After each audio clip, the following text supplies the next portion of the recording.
presentation from one of the modules in the Toastmasters Better Speaker series. Qualifying for the Toastmasters Advanced Communicator Silver Educational Award requires 2 presentations from this series. The series has been designed to provide each Toastmasters Club speaking techniques and facts that will help all members develop their speaking skills. The speaking skill chosen for tonight's presentation is selecting your topic. Ken felt this would be an appropriate subject for him to present because in the time since joining Toastmasters last October, he's presented more than 30 speeches, each one on a different topic. Tonight, you will get insights from how he has come up with these topics that may aid you in selecting your own topics for Toastmasters presentations. Thank you, Bill.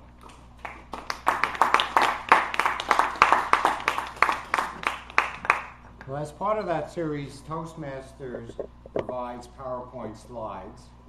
And due to technological difficulties with this TV that I have yet to overcome, I've made paper copies of those slides. So please take one and pass the rest around, and I'll discuss the content of these slides from my perspective. And my perspective, you can remember as, that would make a good speech. That would make a good speech. Keep that in mind. Toastmasters suggests that for your speech topics, you look to 2 sources: personal experience and, I guess, impersonal experience, reference material. Now, under personal experience, the first thing Toastmasters suggests is interests. Now, in my own case, I use my interest in boxing to make the presentation the Zen of boxing. So it definitely is the case that your personal interest can lead to a topic. They suggest career, which on the surface might sound kind of dull, but those of you who remember my talk about rocket science and the soda bottle rockets came out of my career interests. Family. Yeah, family. We heard a talk by our table topic speaker today about her family. In my case, I gave that talk about why I speak French, because my son was brought up speaking French and I wanted to get in on it. You might have remembered that. And education is indeed a good source of topics. I talked about my education in tango versus my education in the saxophone and why I gave up one to do the other. Do some of you remember those talks? You do.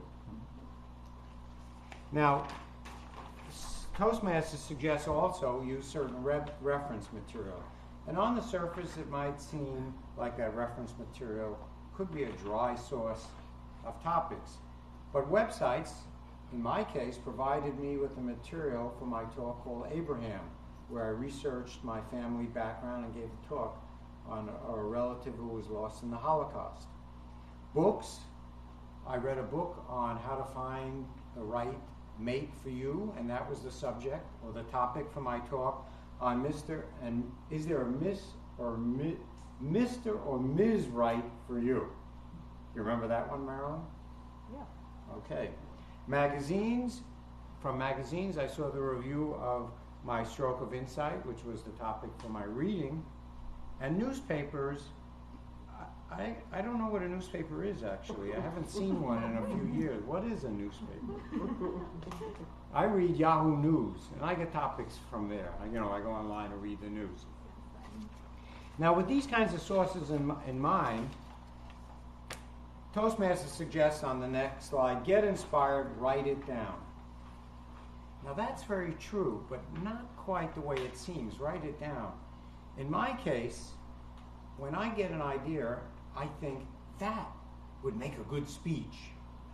I don't know quite how the speech will fill out, but just the idea, and I write it down on my iPhone, on the notes feature, because I heard Craig Valentine in one of his talks refer to somebody else's research that indicated that it takes 37 seconds before you forget your ideas. So if you don't write it down right away, it's gone. And let me tell you, it's gone. When I forget it, I never get it back.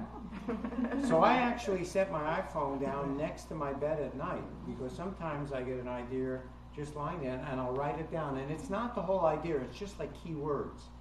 Just enough to remind me of what the idea was in this context of, that would make a good speech. That's all I'm thinking about. I get one little idea, that would make a good speech. I write it down. And then when I'm starting to think about how I'm going to prepare that speech, of course I think about my audience. Now, you're the audience I have in mind. Most of you are thinking, what will I talk about to Toastmasters? That kind of makes it straightforward. Similarly, the age range. Basically, there are no kids here. That means every now and then an off-color joke will be all right if Pat doesn't mind. Those of you who know Pat will always give me that look, oh, one of those jokes. But the age range is adult age range. So that kind of makes it straightforward. Is my audience familiar with the subject? Now, in my own case, I'm a scientist, but you may notice I've never chosen to speak about science because that's a specialized topic, and I don't feel the audience would be familiar with that kind of thing. So those of you who have specialized topics might consider a specialized audience for that. But Toastmasters, a more general audience, is a more general audience. And similar education, interests, and backgrounds actually turns out to be important. This is an English-speaking audience. Now that may seem obvious to you, but when I was in China, I went to some Toastmasters meeting where Chinese was the first language and English the second language. And the kind of presentation I made there was different because of that kind of background. Similarly, I went to a Toastmasters in the city here which is bilingual, French-English.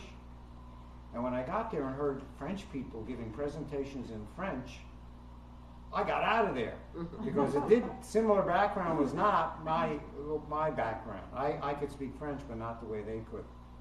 So knowing your audience is similar enough to you that you can tailor a talk for them is important. Toastmasters suggests select your talk to fit the occasion.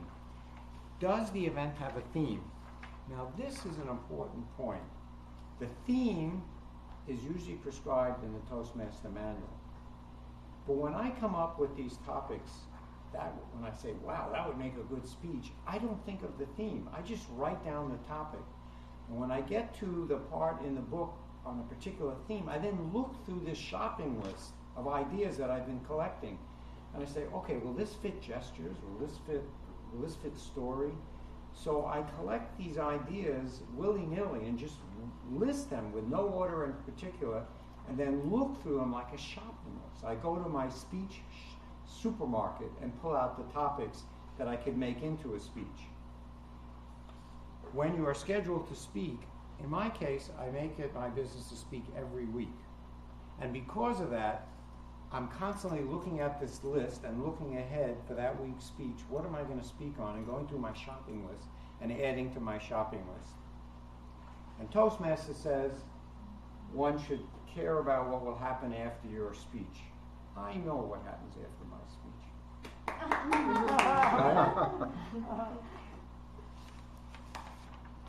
Okay.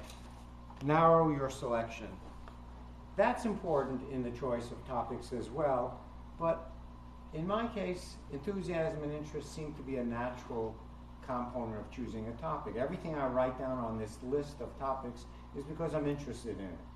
My knowledge base, in my particular case, I use my personal experiences, and that might be something you could think of too. What do you know best? The things that happen to you. So you simply write in your list some story that has happened to you, which you know about because it happened to you. And we've heard things today like that. And are you an authority? It's really not necessary to be an authority here on a topic, but also Craig Valentine in another one of his presentations says, if you read 3 books on a subject, you're an authority. So it doesn't take much if you want to talk about something from a authoritarian, no, from an expert's point of view. Be specific. Now this could be a challenge when you're putting together a talk. Is your topic and talk specific enough? I really never know before I make a presentation if it's specific enough for the time allocated. So what I do is I take the topic off my list, and in my office I just talk about everything I want to say about it while I have a timer on. And I see how long it takes me to talk. And if it's 4 minutes, I realize I don't have enough specifics. I need to flesh this thing out. And do the subpoint, support the topic and add to the speech. Same thing. I look at the time. I have time to add. Then I add some subpoints or a story or whatever it needs to fill the 5 minutes and still make my point. And sometimes I have to cut the topics. But the key for me is to just speak, not write it out. I just give the talk in my office, see what comes out, and from that figure out what I have to do to mold it. And you might try that too. In preparation for your Toastmasters talk, just choose a simple topic and just go with it. And see what comes out. See that, and time yourself. Sometimes you'll be surprised at how much you have to say. And when I do that, I often find, oh, okay, now I'm going to move a few things around and use some of the principles I've learned about good speaking from Tim. It's a little plug. Conclusion, which seems to me very formal. Toastmaster says personal experience plus resources and consideration makes an excellent speech topic. Yeah, that's true. Personal experience, the kind of sources for your topics, resources where you get material, and consideration for the audience. All that's true. But for me, what I find works is the idea that that would make a good speech. And when I keep that in mind, I'm amazed at the topics that pop up. I'm filtering everything. I'm thinking, oh, that would be a good speech. Well, that would be a good speech. Write it down.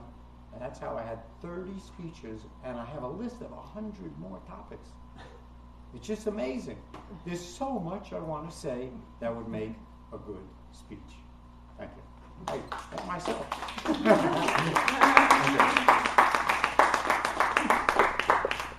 All right, at this time,